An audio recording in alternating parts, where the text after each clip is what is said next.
So pick a brand and stick with it, because each brand's curls are going to be slightly different. So for example, my C curl is more like a CC curl to other brands. So if you were to mix up all your brands, you'd have all kinds of different curls in that, you know, just slightly a millimetre off. But when you've got that throughout the whole eye, you're really going to see a difference in your set. Then you need to make sure you're going to keep your lengths quite similar.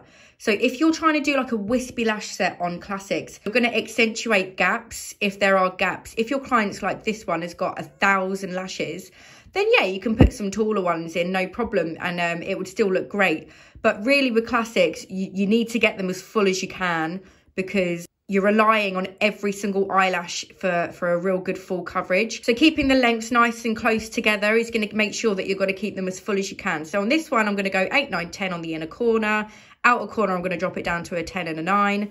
And then through the centre, top layer is going to be 12s. My bottom layers are going to be 11. Just keeping it really simple. And then lastly, making sure you've definitely got enough glue. Pick which placement you prefer and stick with it through the whole set. So I am somebody that likes to go more of a like to the side, place, and then release. And then we're going to come on to the next one, and I'm going to place it again in exactly the same way, slightly to the side. If you were to do it on the top, then you'd stick with the top. And also make sure that you place it with confidence. So hold it there. So if you just drop it, it's just going to fling off. Hold it with confidence. Make sure your contact point is nice and strong and it's nice and straight. If it falls down, then you can always push it back up. So again, I'm going to go to the side again. Place with confidence. Hold it there. Let go. I'm holding the isolation just because I want to make sure that glue's definitely going to dry. And then I'm going to let go. And then in again. Find a lash. Placements at the side.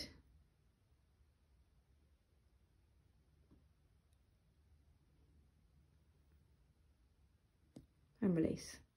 And I'm going to do that the entire way through, and it should be completely uniform the whole way through. Now this one's slightly fallen down.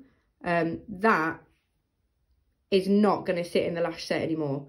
So if that happens, I'm going to remove this one and I'm going to replace it, because when you look in your mirror, you want them nice and straight, not wonky. So I've placed them all to the side, all exactly the same. Make sure they're nice and up straight. If they fall to the side, then obviously I'm going to correct them. But yeah, they're nice and full. So I've done all of them and I've kept them nice and uniform to the lash line. There's no real rule about how far from the lash line. Just keep them nice and tight to the lash line. And yeah, you can't hide behind classics. So you need to make sure that you perfect these.